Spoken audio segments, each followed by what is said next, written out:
Okay, welcome back, everyone. I am really excited, privileged to be speaking with Tess MacKay today, all the way from Perth, Australia. Did I get that right? You're in Perth? Yeah. Near Perth? In Perth. In Perth. Good. Now, Tess and I first talked to each other about 8 months ago, earlier in 2021. And I'm going to let her tell us a little bit about this, but I want to just set it up a little bit. Tess and I met via Zoom, like we are now in the midst of global pandemic, COVID-19. And she was reaching out looking for some help for a program that would help her, realize some of her potential. And I want to hand it over to you, Tess. I want you to tell us a little bit about who you are, and a little bit about what brought you here to Eaton Arrowsmith School online. Cool. Thanks so much, Jason, for inviting me. Yeah, so I guess I have a lot to thank for COVID, really, because Mum was the first person who really championed this for me. I know she's been really wanting to see me go through lots of improvements and transformations and stuff that I had no idea were possible, but she knew that I was struggling through school, and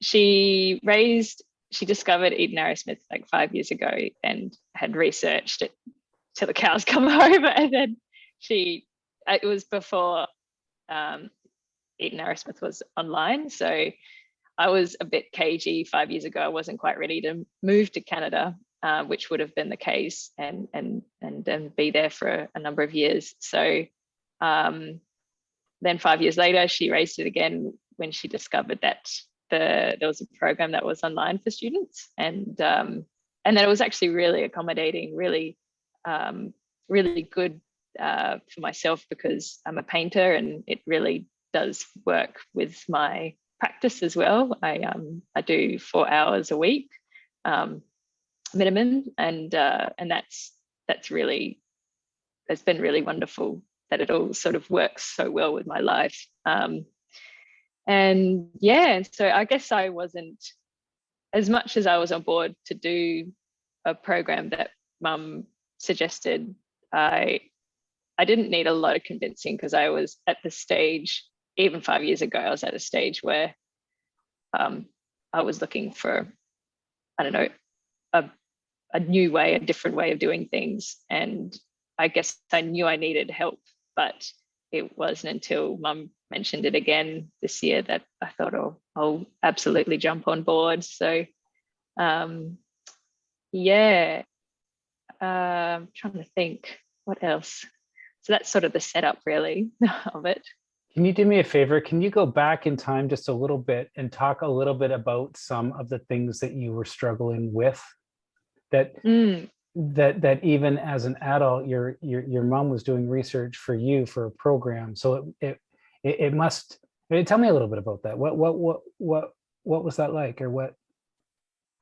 Yeah, so for me, I was diagnosed as having dyslexic tendencies. So I wasn't really dyslexic, and but I had dyslexic tendencies and ADHD and little bits of this and that, and it was enough to make me struggle at school with like English and maths in particular.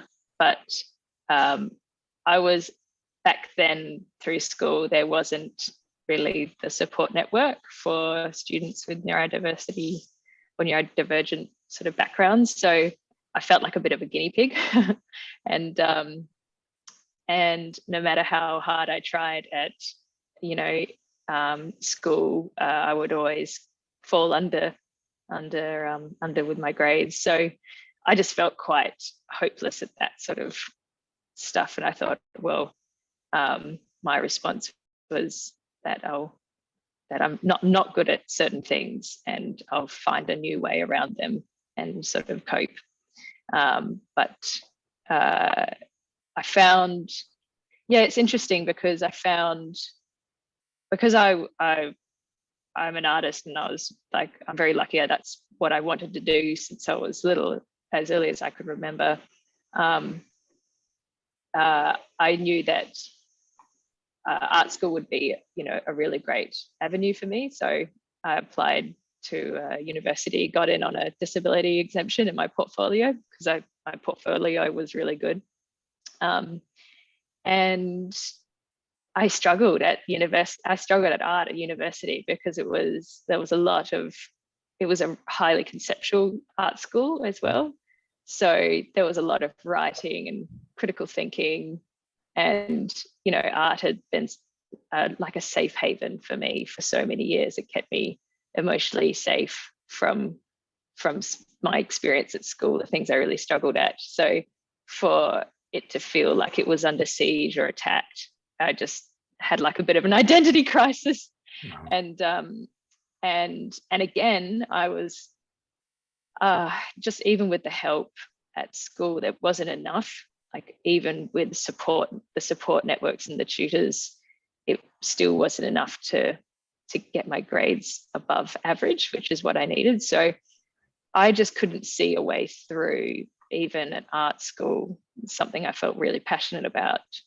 So I thought the one great thing about art is that you can approach it from all different angles. So I thought, I'll defer and I'll go and focus on my painting practice. And then I had some really a great success from that as well, which is really great. So that I knew that I could paint, and I just knew that I knew the things that I struggled at. And I guess those things became more pronounced as I grew older. So I had worked on the things that I loved and I felt and that I really strived at, which is my painting ability.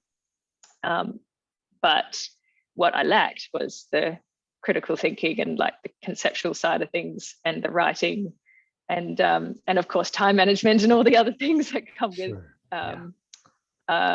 just managerial sort of stuff.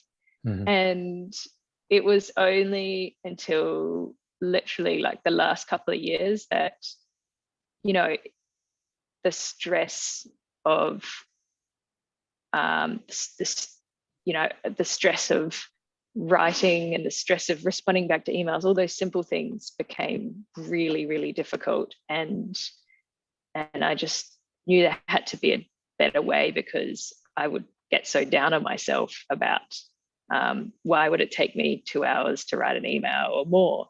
Why would I burst into tears? All these sorts of basic, what I thought was basic things, and things that I knew that I needed to get better at if I was to pursue the kind of art career that I wanted. So yeah.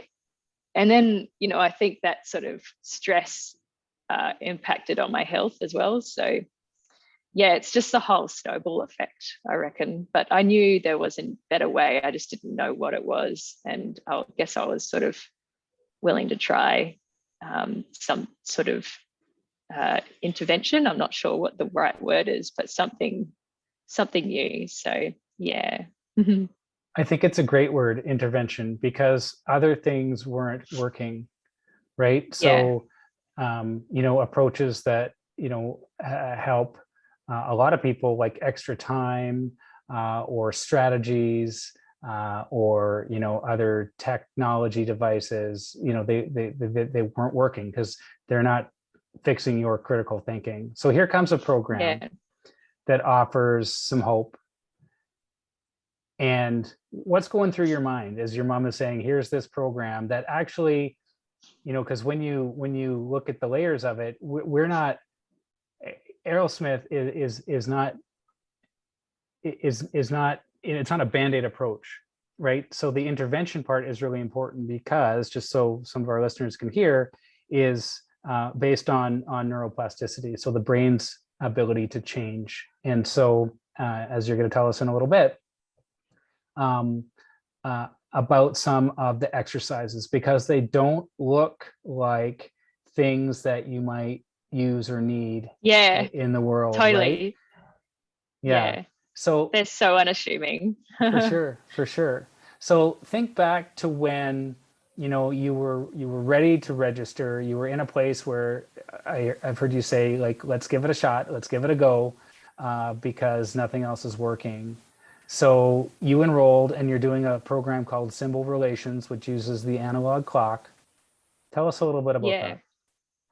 Well, I was so scared because I I'd not like I'm 29, I was 29, and like I had no idea how to read a clock. I'd avoid analog clocks, and I guess that made me really appreciate all the coping mechanisms that you have. Like I've avoided so many things like that, and clocks has been so easy to avoid because your phone.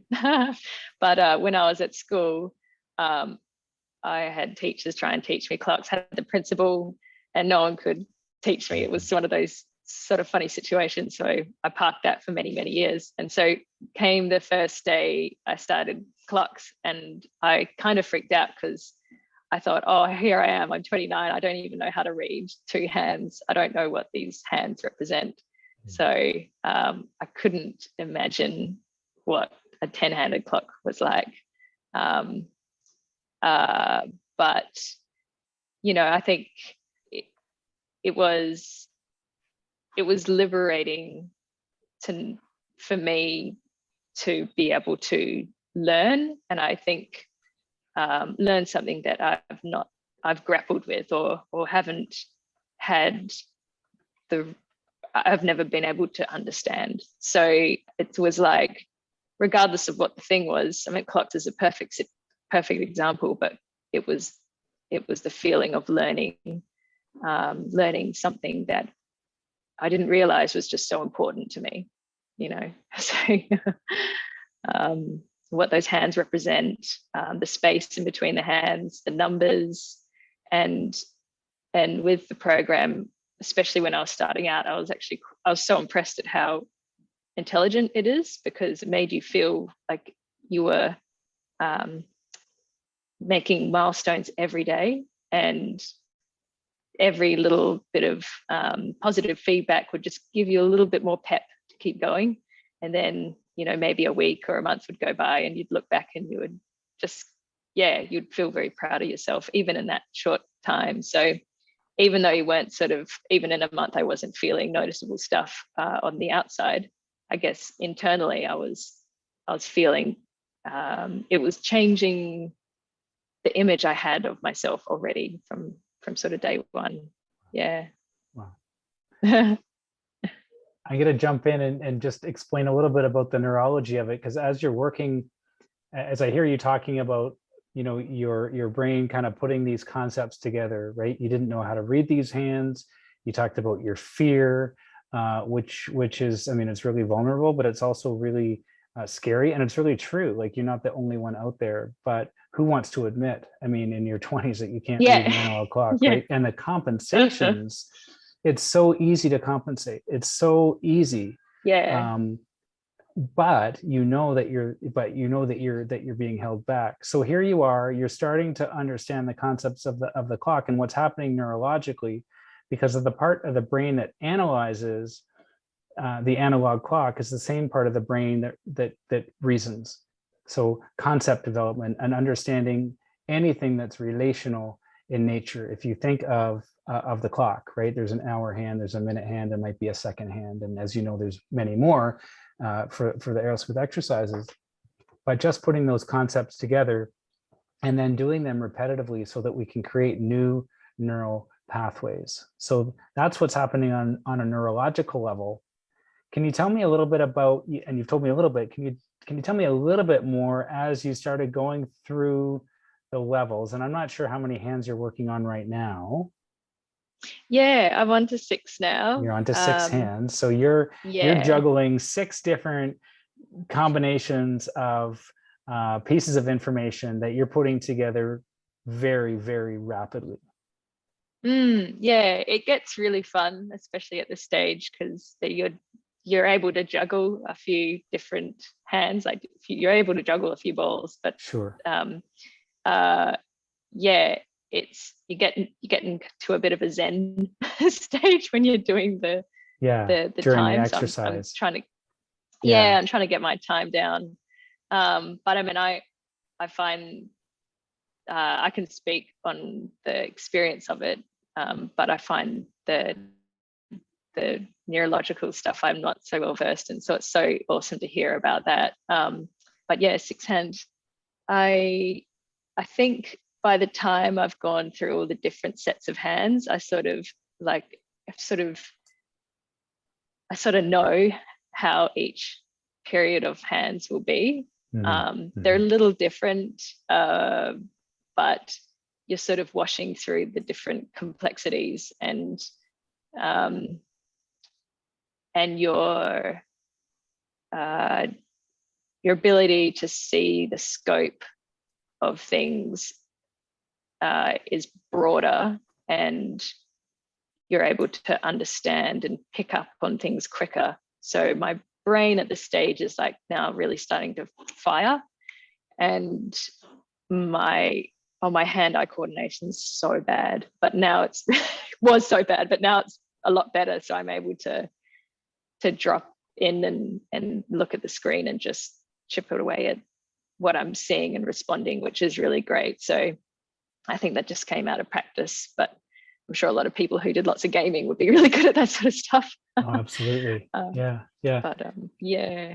And one of the things that I get asked a lot by people who are interested in the program, they want to know more. They say, well, we're using this clock, so that's great. So now I can tell time a little bit better, but what else is there? So what I would love to hear from you is some of your personal experience outside of clock. So you talked a little bit about reasoning, right? You talked about concept development, things, being able to understand things a little bit faster, your hand-eye coordination. So outside of clocks, because this is not a forever thing. This is for now to build your capacity, right? Neurological capacity, so that you can go out into the world and continue being your best self. So tell us a little bit about what sorts of things you've noticed maybe outside of the clocks. Oh yeah, heaps. Where do I begin? I think like in just situations, especially like chatting with people, I'm able to follow a conversation. Before I was really, I was quite anxious about being in social situations and following conversations and just relaxing, being really quite relaxed in them. And now I can be relaxed. And for some reason, I'm able to follow a strain of conversation and pick up on the points that were made and hold them in my head more. Whereas before I would if I had something to say, I would pluck up the courage to say it.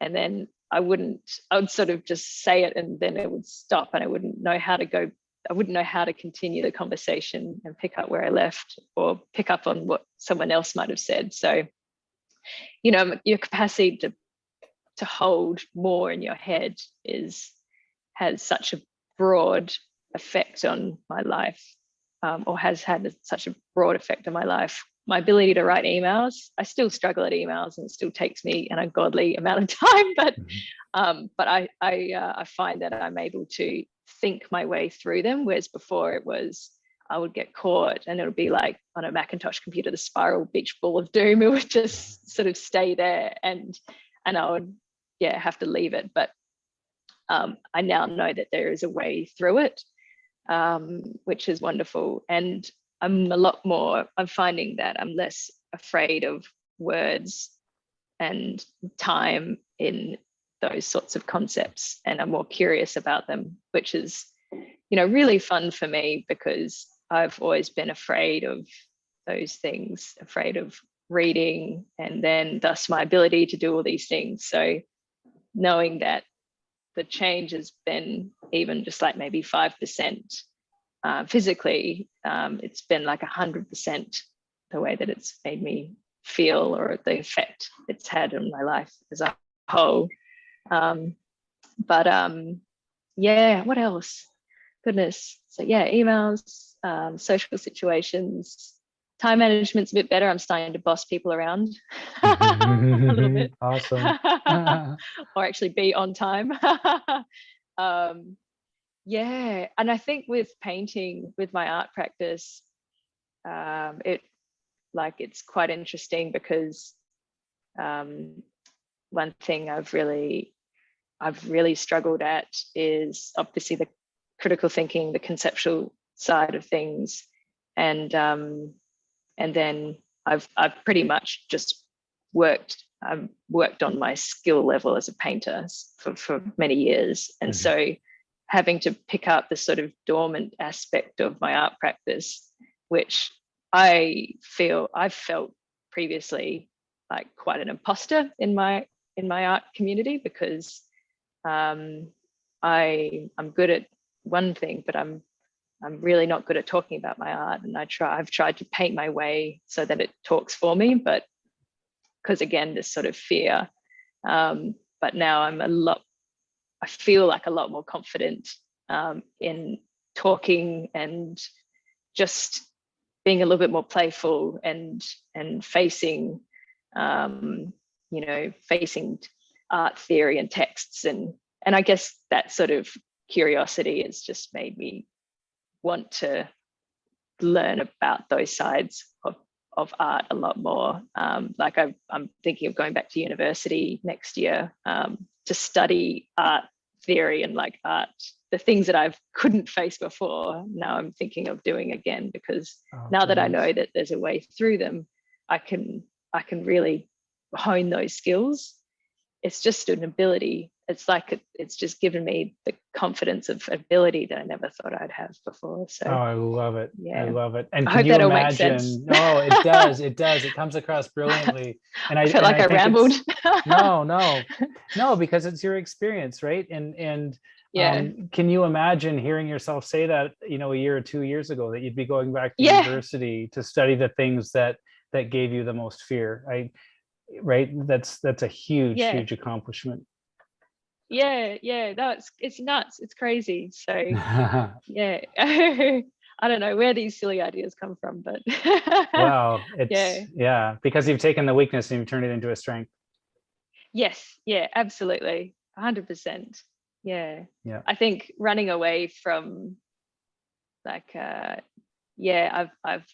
don't know necessarily I was running away from those fears, but I was protecting myself, and I don't need to do that anymore. I know that I'm stronger than that. So yeah. Well, not stronger than that, but I know I have an ability to face those things and work through them. So yeah. Oh, that is fantastic. And if only one person hears that message, it's going to change somebody's life, because there are a lot of people who have been in your situation that are on the fence. They don't know, should they take this leap? Sometimes it's the leap of faith. They've done the research, but they still don't know. How can a clock, right? Because that's the idea. How can a clock give me all of this? So it's the understanding and the knowledge of how it works. Like there is a little bit of a leap of faith, but really it's also just science, right?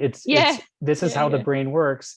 Those neurological connections were not there, and you have built those connections, right? That's what neurological change is. And that's what learning is. Anytime we learn something new, we have neurological change. And and I love hearing your story, and I hope that lots of people hear it, so that they know that there are options out there, that they don't have to suffer in silence, that they don't that they don't have to just settle either, that they can increase their capacity and live through to their hopes and their dreams. Yeah, it's so hard to know. Like I mean, everyone would love hindsight, really, so that we could know which direction to take. But I think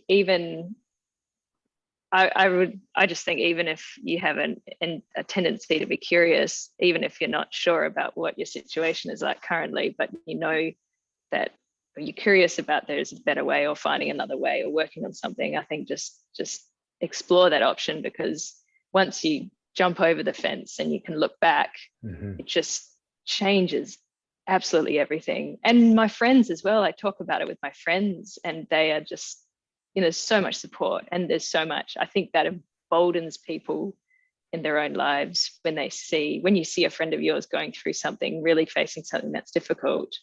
It makes you, like, it really doesn't, it's infectious, like it really does. Like a friend of mine, and she's really struggled.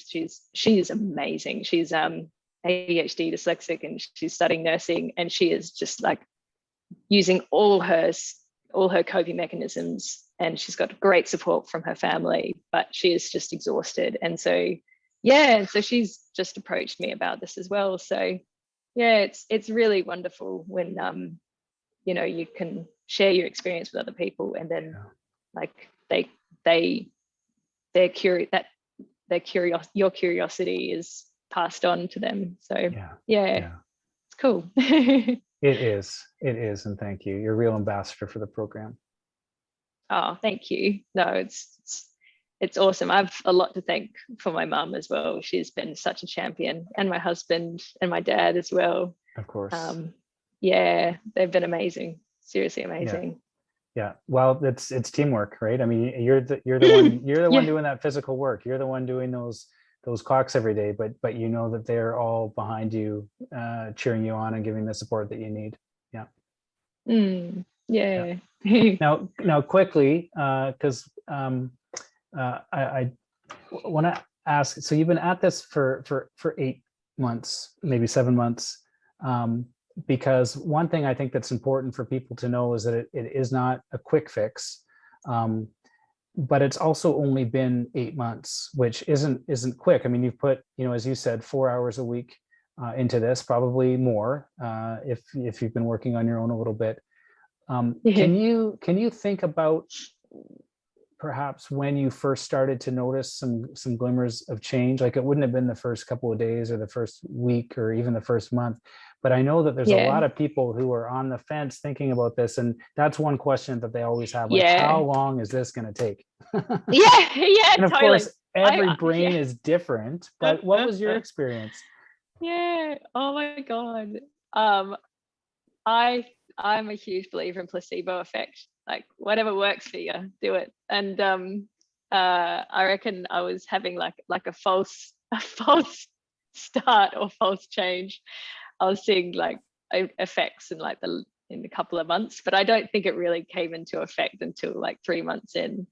But I